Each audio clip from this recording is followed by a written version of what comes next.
Vladimir Kramnik serisine hoş geldiniz. Bu ilk bölümde stratejisiyle tanınan bir ustanın pedalarla süslediği sıra dışı bir oyununu inceleyeceğiz. Tahta başında soğukkanlı bir hesap makinesi gibi bilinen Kramnik'in nasıl beklenmedik bir saldırganlığa büründüğüne birlikte tanık olalım. Sizleri 2008 yılına götürüyorum. Beyazlarda Vladimir Kramnik, siyahlardaysa Veselin Topalov. D4, merkeze piyon yerleştirdi. Filin çaprazını açıyor. At F6. D5 ve E4 karelerini kontrol ediyor. C4. C piyonunu merkez mücadelesine dahil etti. D5 karesini kontrol ediyor. G6. G7 karesinde fili için yer açtı. At C3. E4 sürüşünü destekliyor. Fil G7. Fili uzun çapraza yerleştirdi. E4. C4 ve D4 ile merkezi tutan Kramnik şimdi E4 ile vitesi artırıyor. Bu sadece bir piyon sürüşü değil. Merkezde mutlak kontrol ilanı. D6. Şah'ın savunması E5 karesini kontrol ederken filin çaprazını açıyor. At F3. D4'ü destekledi. E5'i kontrol ediyor. Kısa rok. Şah güvenliğini sağladı. Fil E2. Rok hazırlıyor. E5. Rakibine teslim ettiği merkeze hücum ediyor. D4'e saldırdı. Kısa rok. Şahını güvenli konuma getirdi. At A6. At tahtanın kenarından oyuna girdi ama C5 ve B4 karelerine bakış atıyor. Fil E3. D4'ü destekledi. At G4. Fili istedi. Fil G5. Fil istekten çıkarken veziri istedi. Vezir E8. Vezir tehditten çıkıyor. Kale E1. Fili için F1 karesinde yer açtı. Kalesiyle E4'ü destekleyecek. E alır D4. Merkezdeki gerilimi sonlandırıyor. C3 atı istek altında kaldı. Kramnik burada at alır D4 de yapabilirdi. Ama D4'teki piyon bir yere kaçmıyor. At D5. File E7 gelip kaliteyi kazanma isteğiyle geliyor. E4 piyonu boşta gibi dursa da vezir alır E4 yapılırsa fil D3 hamlesinden sonra Kramnik veziri kazanırdı. Nerede kalmıştık? At D5. D3. Bu piyon her türlü düşecekti. D3 sürüşüyle filin çaprazını açtı ve B2'ye baskı uyguladı. Fil alır D3. C6. Atı istedi. At E7. Tempoyla şah çekiyor. Şah H8. Topalov'un isteği F6 sürüp G5'teki fili istemek. Sonra E7'deki atı kazanmak. At alır C8. Fili aldı. Kramnik'in artık fil çifti avantajı var. Kale alır C8. Atı alıyor. Fil F1. Vezirin dikeyini açtı. D6'yı kazanmak istedi. Bu konumda fil alır B2 hamlesi Topalov'a bir şey kazandırmaz. Kramnik kale B1 gelir. File saldırır. Fil kaçtığında kale alır B7 ile verdiği piyonu geri alırdı. At C5. B7'yi korurken E4 olan baskıyı artırıyor. Vezir alır D6.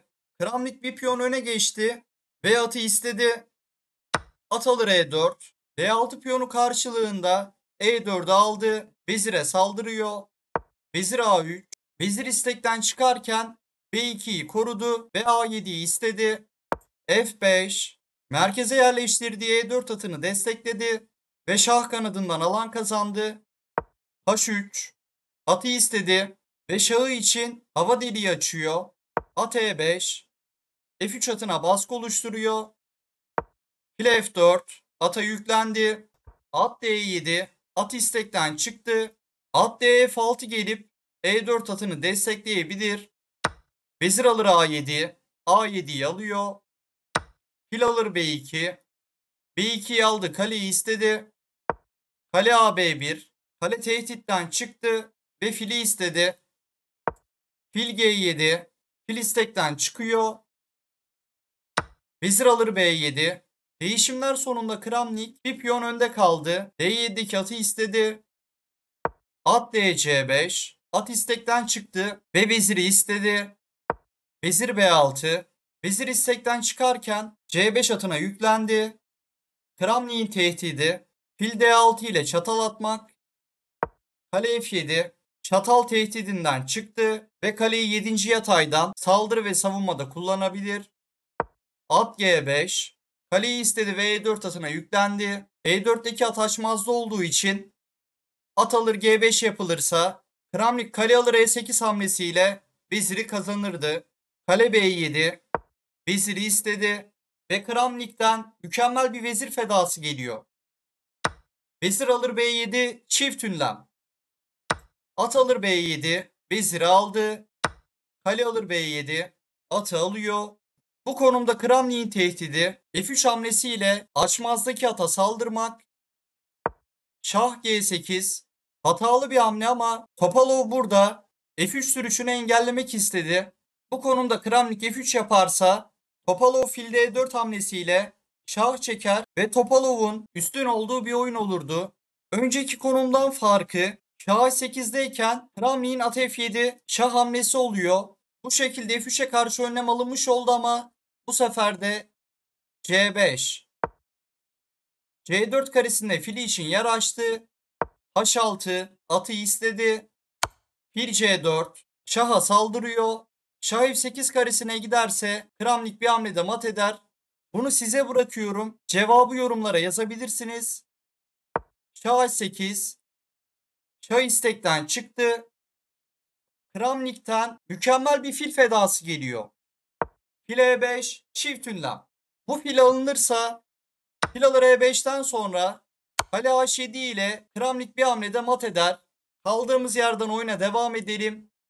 Fil E5. Bu konumda vezir alır E5 yapılırsa Kramnik at F7 hamlesiyle çatal atar ve veziri kazanırdı. H alır G5. Atı alıyor. Fil alır G7. Şaha saldırdı. Şah H7. Zorunlu hamle. Fil F8.